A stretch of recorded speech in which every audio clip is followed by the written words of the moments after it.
Bismillah. Assalamu alaikum à tous. Alors, aujourd'hui, c'est une vidéo un petit peu particulière parce que je vais vous partager une partie de ma vie qui est quand même assez privée.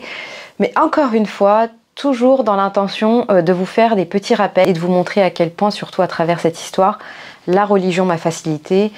Combien quand on ose laisser la place à la religion dans notre vie, des choses assez surprenantes peuvent se produire. Donc je pense que vous avez déjà eu l'occasion de voir à quel point ça peut arriver. Là on a vu dans ma vie professionnelle, on a vu voilà à travers les épisodes précédents. Mais là on va rentrer du coup dans un aspect plus privé, un peu plus personnel. Mais c'est important parce que vous allez le voir, Inch'Allah, vous allez voir à quel point Dieu m'a facilité, alhamdoulilah, dans ce mariage, puisque je suis mariée depuis pas très longtemps, à peu près 15 jours, je dirais, 15 ou 20 jours. Donc voilà, à mon retour d'Égypte, donc le précédent épisode c'était la marche à Gaza en Égypte, et je vous avais laissé comme ça, en vous expliquant qu'il y avait un projet qui allait arriver 20 jours après mon retour, et ce projet c'était donc mon mariage avec bon, du coup mon mari, voilà forcément. Voilà, et donc aujourd'hui je vais vous partager dans cette vidéo, je vais essayer de faire le plus court possible mais ça va être compliqué parce que j'ai tellement de choses à vous raconter. La première partie de la vidéo ça va plus toucher à ma rencontre avec cette personne et toutes les péripéties qui ont fait qu'on est arrivé jusqu'au mariage. Et la deuxième partie de cette vidéo ça va être plus le mariage en lui-même. Et en fait, comme vous le savez, j'ai déjà été mariée et en fait j'ai envie de vous partager mon expérience, ma maturité, je pense, que j'ai eue avec l'organisation de cette cérémonie qui n'a eu rien à voir avec mon premier mariage et encore une fois à quel point Allah m'a facilité dans cette cérémonie. Inch'Allah, ça va vous inspirer. Alors, il faut savoir que cette personne, moi je l'ai rencontrée avant ma transition, on va dire mon rapprochement à la religion. Mais moi j'avais une vie complètement différente de celle que je mène aujourd'hui. Donc, c'est pour ça d'ailleurs que j'ai laissé mes vidéos sur les réseaux sociaux pour que vous puissiez voir cette transition-là. Et cette personne, je l'ai vraiment beaucoup appréciée. Donc c'est trait de caractère que j'apprécie énormément. Donc il faut savoir qu'il est turc. Et j'insiste sur le fait qu'il est kurde, sinon il ne va pas être content. Donc il est kurde et il a grandi, il a vécu l'essentiel de sa vie au pays, près d'une montagne, dans la nature, avec beaucoup d'authenticité dans les rapports avec sa famille, très tourné autour des valeurs familiales, etc. Et ça, c'est quelque chose que je recherche énormément, que j'ai toujours recherché de toute façon. Il a le sens de prendre soin d'une femme, il sait ce que ça veut dire. Et malheureusement, c'est quelque chose qui se perd de plus en plus, surtout dans le monde occidental. Donc ça, c'est quelque chose que j'ai beaucoup apprécié déjà à l'époque. Et donc, de fil en aiguille, on a appris à se connaître. Et moi, je voyais en lui un mari idéal, honnêtement. Et j'envisageais donc de me marier avec lui. Sauf que, à un moment donné, au bout de quelques mois de discussion, on a eu cette fameuse discussion qui a été centrée autour de la religion. Et je me suis aperçue qu'on avait une différence de compréhension sur un aspect hyper important de la religion. Et en fait, cet aspect il est tellement fondamental que si on n'était pas raccord là-dessus, pour moi, c'était inenvisageable de me marier avec lui. Je prends mon courage à deux mains et je tente le tout pour le tout en essayant de lui expliquer pourquoi cette compréhension est erronée. Et étant donné que ça remet tout en question, il va tout de suite se braquer et pas le prendre, on va dire, de la meilleure des façons. Et pourquoi je ne vais pas insister? Parce que je sais qu'en islam, je sais déjà à l'époque qu'en islam, quand on fait le rappel, si une personne n'est pas réceptive ou qu'elle le prend mal ou que vous sentez que vous n'êtes pas le bon, on va dire, intermédiaire pour pouvoir faire passer le message, le mieux c'est de laisser et Inch'Allah, vous faites des doigts pour que la personne elle soit guidée d'une autre façon. Donc voilà ce qui s'est produit. On est resté en contact quand même pendant tout ce temps. Il était sur mes réseaux sociaux. Et donc moi, ma petite stratégie, parce que vraiment je l'appréciais beaucoup, c'était de poster sur les réseaux sociaux du contenu concernant ce sujet en particulier, en espérant qu'il le lise et qu'à force, il finisse par avoir un déclic. Donc j'ai tenté ça pendant très longtemps. J'ai patienté très longtemps. J'ai fait plein de tentatives, j'ai demandé à des chers de m'aider à trouver des arguments pour pouvoir le convaincre, etc. Et malheureusement, ça n'a pas vraiment fonctionné puisque j'ai à aucun moment eu un retour dans ce sens de sa part. Voilà, donc j'ai persévéré, ça ne fonctionnait pas. Le temps passe, moi, entre-temps, je me rapproche de ma religion de plus en plus, et ça, vous l'avez suivi sur les réseaux sociaux, vous l'avez suivi sur ma chaîne YouTube, et vous avez vu, du coup, toutes les péripéties qui se sont produites, tous les signes assez incroyables qui me sont arrivés entre la marque Rayal, Omrise, Agency, etc., etc. Et lui, il a suivi ça de loin. Voilà, et je me suis dit peut-être que ça va lui le motiver à se dire c'est bizarre quand même il lui arrive tout ça, si elle serait pas sur la vérité, ça serait un peu surprenant. Mais bon, ça n'a pas forcément fonctionné dans ce sens-là non plus. Et donc arrive la fameuse fête du Maoulid. Ma mère, il faut savoir qu'elle apprend la science de la religion auprès des mêmes personnes de sciences que moi. Et on va dire que cette école-là organise chaque année le fameux Maoulid, qui est ni plus ni moins que la commémoration de la naissance de notre prophète Mohammed sallallahu alayhi wa sallam. Et donc, moi j'ai appris la nouvelle, et comme d'habitude, on essaye d'y aller. Et surtout, je voulais absolument y aller parce que j'avais eu écho que le cheveu du prophète sallallahu alayhi wa sallam allait être ramené durant la cérémonie et que donc les gens pourraient le voir. Il faut savoir que ça, c'est avant ma deuxième Umrah, et j'avais eu entendu dire que pour celui qui le voit, c'est selon certains savants, c'est un peu comme si... Attendez, il y a une mouche. Selon certains savants, selon certains avis, le fait de voir le cheveu du prophète sallallahu alayhi wa sallam, c'est comme quand vous le voyez en rêve, c'est-à-dire annonciateur de la bonne nouvelle que vous allez mourir en tant que musulman. À ce moment-là, je pense à du coup ce garçon en me disant et si je le ramenais pas à la fête du Maoulid, malgré que faut savoir que ma mère est très carré sur les relations hommes-femmes, etc. Donc, grosso modo, j'étais en train de risquer ma vie. Mais je me suis dit, moi, ma niya, elle est sincère. Petite parenthèse très importante, cette personne, donc elle m'avait dit qu'elle devait retourner définitivement en Turquie pendant le mois de Ramadan, juste avant l'Aïd, pour aider un petit peu, on va dire, économiquement, soutenir sa famille économiquement en travaillant là-bas. C'était pas du tout, moi, ma raison pour laquelle je l'ai ramené là-bas, c'était uniquement pour qu'il soit guidé sur la vérité sur ce sujet-là.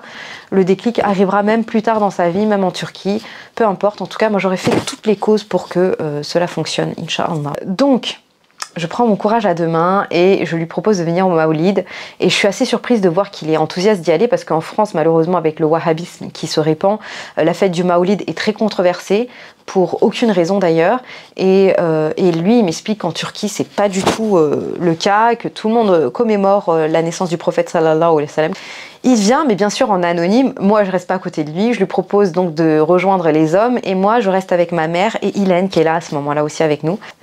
À ce moment-là, ma mère fait un acte de bien, puisqu'elle décide d'acheter un sandwich durant la cérémonie, décide de le partager avec un homme qui passait par là. Et elle insiste énormément en lui expliquant que si on partage le repas, il y aura plus de baraka dans la nourriture. Et quelques minutes plus tard, il part et il revient. Et là, il dit à ma mère, levez-vous discrètement, venez avec votre fille et son ami, et venez, suivez-moi à l'extérieur de la salle. Tout de suite, je comprends. Je pense qu'on va avoir un accès, on va dire, presque VIP aux cheveux du prophète sallallahu alayhi wa sallam. Mais moi, ça ne me met pas forcément à l'aise, parce que je me dis, purée, comment je vais faire en sorte que mon ami, du coup, mon mari actuel, puisse voir le cheveu. J'envoie des messages discrètement à mon futur mari et je me suis dit tant pis si ma mère elle le voit, tant pis, je préfère prendre ce... Nous, subhanallah, on a eu la vision du cheveu du prophète, mais c'était pas le cheveu qui était prévu pour les gens, c'était un autre cheveu dans un écran qu'on pouvait ouvrir. Il a été appliqué dans les yeux d'Hélène, bref, une dinguerie. C'était une scène incroyable, on a fait des doigts, etc. Moi, je m'éloigne et mon futur mari s'approche. Et donc, il voit le cheveu du prophète sallallahu alayhi wa sallam ce jour-là. Lui, jusqu'à présent, il n'a aucune idée de pourquoi je fais tout ça, il n'a aucune idée. Quelques semaines après, je me retrouve donc à faire cette fameuse deuxième Umrah. Et je me souviens que la première Umrah que j'avais faite, qui m'avait elle aussi été offerte, j'avais demandé à Dieu de me trouver un mari. Et j'avais été très vague, j'avais juste demandé un mari. Cette fois-ci, la deuxième Umrah, j'étais devant, vous savez, la petite fontaine qu'il y a au-dessus de la Kaaba. Et je savais que cet endroit, parmi d'autres endroits aussi autour de la Kaaba, on sait que c'est un endroit où les doigts sont exaucés. Et je me souviens très bien être en dessous et avoir demandé à Dieu, cette fois-ci, de me donner un mari, mais avant la fin de Ramadan. Donc j'avais précisé cette fois-ci le timing. Donc voilà, j'ai fait cette dora et ensuite, pour ceux qui ont suivi, vous savez que la personne qui m'a offert la Umrah s'était trompée sur le trajet du retour. Et donc je me suis retrouvée à passer un jour et une nuit en Jordanie. Et donc par cette occasion-là, il m'avait demandé de lui rapporter le cheveu du prophète sallallahu alayhi wa sallam depuis la Jordanie. Ce qui était absolument incroyable. Il m'a demandé de le conserver pendant tout le mois de Ramadan et qu'il viendrait le chercher après l'Aïd, parce qu'il n'habitait pas en France. Donc, subhanallah, pendant tout Ramadan, j'avais le cheveu du prophète sallallahu alayhi wa sallam juste ici, là, sur l'étagère, dans ma chambre. J'avais le cheveu du prophète sallallahu alayhi wa sallam dans ma chambre et je faisais des doigts chaque fois en l'ayant au creux de mes mains. C'était incroyable. Bref. Donc, je reviens donc avec... Attendez, il y a Django qui veut rentrer. On va laisser rentrer Jang. Voilà. Jang. Donc, je récupère ce fameux cheveu et là, je reviens donc à Paris. À Paris, je le montre à une poignée de personnes, tellement je suis paniquée, donc des amis très proches et ma famille. Quand je reviens à Paris, il reste à peu près plus d'une semaine, un tout petit peu plus d'une semaine avant le départ définitif de mon futur mari. Je lui ai déjà montré une première fois le cheveu du prophète sallallahu alayhi wa sallam. Pourquoi pas deux? Essayons de mettre toutes les chances de notre côté pour qu'il comprenne le message. Je lui dis, écoute, tu vas pas me croire, j'ai le cheveu du prophète encore une fois. Cette fois, je l'ai en ma possession. Je te propose de venir le voir juste avant de partir en Turquie. Voilà, passe au café. Il accepte, il arrive donc au café. Et pour que vous compreniez bien, je vais vous expliquer un petit peu le sujet sur lequel on bloquait un petit peu par rapport à la religion. Il s'agissait du destin. C'était la compréhension du destin. Il faut savoir que donc le destin en islam, ça concerne toute chose. Malheureusement, il y a des groupes de personnes, il y a des pensées qui se sont répandues et qui sont erronées concernant le destin. Et parmi lesquelles, il y a des gens qui pensent que le destin, ça concerne toutes les choses sur lesquelles vous n'avez pas de pouvoir, comme votre date de naissance, votre date de mort, le lieu de votre naissance, etc. Des choses sur lesquelles vous n'avez pas d'emprise. Vous n'avez pas le choix. Et puis, hormis ça, tout le reste, ça veut dire par exemple si moi je décide de toucher ce poteau, et ben cette action-là, ils expliquent que ces gens-là, ils expliquent en tout cas que ça ne concerne pas le destin, parce que ça c'est une action que moi j'aurais voulu faire, et donc c'est moi qui l'aurais créée. Ce qui est malheureusement très très grave de penser comme ça. Et donc moi j'avais tout tenté, j'avais vraiment tout tenté. Même dites-vous, durant ma deuxième Umrah, j'étais montée sur le mont Hira et là il y avait un cher avec moi, le cher qui est du groupe, et je lui avais posé la question, je lui ai dit aidez-moi, j'ai une personne dans mon entourage qui comprend pas le destin, donnez-moi des arguments, etc. J'avais vraiment tout tenté, les arguments des chers, les arguments que j'avais trouvés dans les cours, etc. Mais rien n'y faisait, j'avais pas réussi à le convaincre. Et là à ce moment-là, donc j'ai le cheveu du prophète sallallahu alayhi wa sallam dans ma main. Je m'apprête donc à lui donner, et juste avant, je ne sais pas de quel déclic, enfin comment ça m'est venu cet argument-là, mais voilà l'argument que je lui ai donné. Je lui ai demandé sa date de naissance. Je lui ai dit, écoute, donne-moi ta date de naissance. On va dire 28 septembre 1989. Bon, ça c'est ma date de naissance à moi, mais on s'en fiche. Il m'a donné donc sa date de naissance. Je lui ai dit, bon, du coup, ta date de naissance, elle aurait été prédestinée par Allah. On est d'accord là-dessus. Il me dit exactement. Je lui dis, ok. Et là, je lui dis, ta mère et ton père, quand ils ont fait l'acte qui a fait en sorte que toi, tu sois dans le ventre de ta mère, s'ils avaient décidé de ne pas le faire, de le faire plus tard, de le faire avant, cela n'aurait-il pas joué sur la date effective de ta naissance? C'est-à-dire que soit tu ne serais pas du tout né, soit tu serais né avant, soit tu serais né après. Donc, selon cette logique, cela voudrait dire que tes parents ont le pouvoir de changer ce que Allah aurait prédestiné de toute éternité. Et là, il me regarde. Et je le regarde. Et je vois bien que pour la première fois, il y a quelque chose qui se passe. Il y a quelque chose qui s'allume. Et je me dis, bon, c'est déjà un très grand pas qu'on vient de faire là, parce que j'ai vraiment senti qu'il avait compris. Maintenant, il peut retourner en Turquie. Peut-être que ça va prendre le temps que ça prendra pour mûrir. Et finalement, il finira par comprendre, Inch'Allah, si Dieu le veut. Donc, je prends le cheveu du prophète, sallallahu alayhi wa sallam, et je m'apprête à lui tendre comme ça. Et au moment où je lui tends, je lui dis, tu sais que le destin fait partie des 6 piliers de la foi. Et il me dit oui. Je lui dis alors tu comprends? Et là il me coupe, il me dit oui je comprends. J'ai cru que j'allais pleurer sur place. Et à ce moment-là je lui tends le cheveu du prophète sallallahu alayhi wa sallam et je lui donne dans les mains. Juste imaginez juste la boucle. J'avais l'intention en lui montrant la première fois le cheveu du prophète sallallahu alayhi wa sallam qu'il comprenne ça. Et c'est en le ramenant, et c'est même pas le même cheveu, et il vient complètement d'un chemin différent. Et c'est en lui ramenant ce cheveu une nouvelle fois que la boucle se ferme. Subhanallah.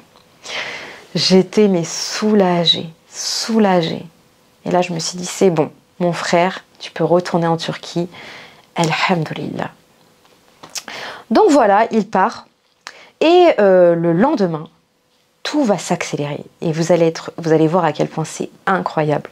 Le lendemain, il m'envoie un message en me disant le business que sa famille avait fait avec des associés, bah, ça va pas très bien, ça va pas du tout d'ailleurs. Ces associés sont des escrocs et bref, ils ont pris toutes les thunes et ça va pas du tout.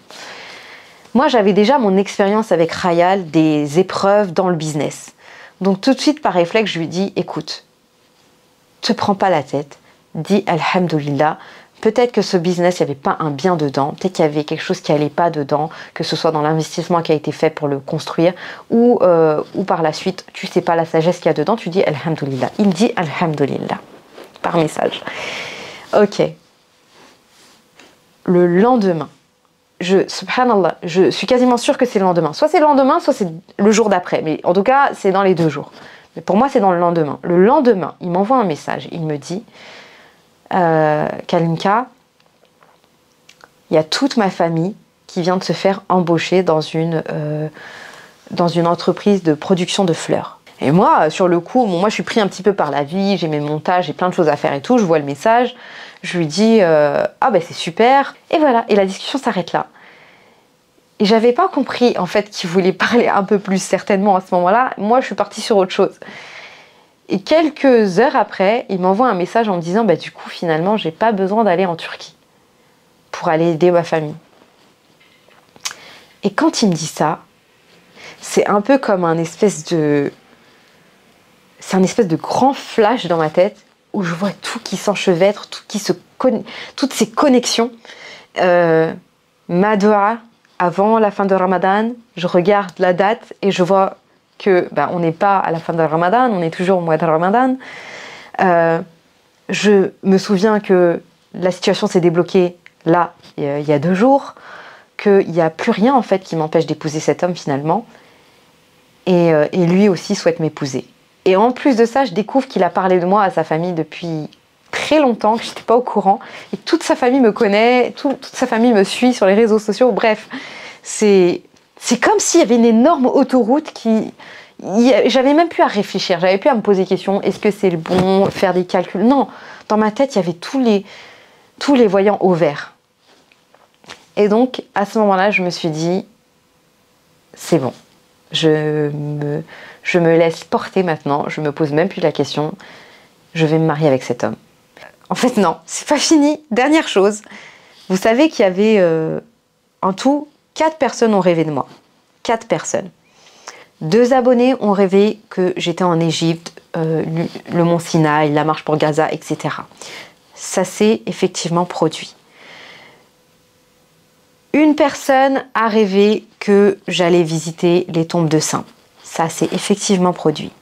Et rappelez-vous, il y a cette sœur, je vous mettrai un extrait, qui a rêvé qu'elle avait vu mon mari et que mon mari avait des mains extrêmement grandes. J'ai rêvé que tu te mariais avec un homme de couleur de peau blanche, avec de très grandes mains, des mains imposantes. Et je pense qu'elle signifiait la force et plein d'autres bonnes choses, et que cette personne t'aidait dans ta vie professionnelle et également te poussait dans ton dîn. C'était beau, t'étais heureuse et il était heureux aussi. Et voilà, je voulais le partager avec toi. Je te fais des gros bisous. Et, subhanallah, sa main, elle était vraiment forte. Tu vois, c'est pas une main d'homme classique. En plus, aujourd'hui, les hommes, ils sont tous petits. Là, ça devrait que c'était la main d'un homme grand et fort. Et comme je t'ai dit, il avait une grosse bague sur le majeur. Et toi, t'as pris j'ai vu, devant moi, t'as pris une bague de fiançailles et tu lui as mise sur le même doigt. Je sais pas c'était quoi la symbolique, mais ça t'avait fait rire dans mon rêve. Et qu'il m'aidait à porter des espèces de pierres extrêmement lourdes et que chacune des pierres représentait des pans de ma vie. Donc il y avait des pierres qui représentaient ma famille, mon business, etc. Et elle avait insisté sur le fait qu'il avait des très grandes mains. Il faut savoir que mon mari a effectivement de très grandes mains, à tel point que le jour où on a essayé les blazers pour le mariage, dans cette boutique un petit peu huppée de Paris, donc le vendeur lui fait essayer la tenue, et au moment de retirer la tenue, subhanallah, ça bloque au niveau de ses mains. Ses mains. Et j'ai vu dans le regard du vendeur qu'il était, je crois que c'est la première fois de sa vie qu'il assiste à cette scène-là, il voyait que ça bloquait au niveau des mains, subhanallah. Donc mon mari, il a vraiment des grandes mains. À chaque fois qu'il est intervenu dans mes projets, c'était pour porter des choses, des cartons, des tables lourdes pour Khayal, des shootings, etc. Il a toujours contribué en portant des choses, subhanallah. Et dernière chose, vous savez que j'ai toujours dit que si jamais je devais me marier avec quelqu'un, je voulais que ce soit un combattant, et je disais tout le temps ça, un combattant pour le paradis. Pas vraiment un époux, en réalité, j'ai demandé un combattant pour le paradis. Parce que moi, si je dois me mettre avec quelqu'un dans ma vie maintenant, je veux que ce soit un combattant. Moi-même, j'ai envie de devenir, on appelle ça un djihadiste d'ailleurs, pour ceux qui, voilà, si j'ai... Essayez juste de deviner son prénom. Je vous donne un indice, ça commence par un J. Est-ce que vous avez deviné? Mon mari s'appelle ni plus ni moins que Djihad. Subhanallah. Donc vous vous doutez bien que quand j'ai vu tous ces liens réunis, je me suis dit, il n'y a pas de question à se poser. Let's go. Et c'est comme ça que ça s'est passé. Voilà pour la première partie de la vidéo. Maintenant, on va rentrer dans la deuxième partie de la vidéo. Et restez bien avec moi parce que vraiment, vraiment, à toutes les sœurs qui me suivent, et même les frères d'ailleurs, je pense que ça va vraiment vous aider à envisager la cérémonie de votre mariage et votre mariage dans un angle qui va vraiment, vraiment vous faciliter.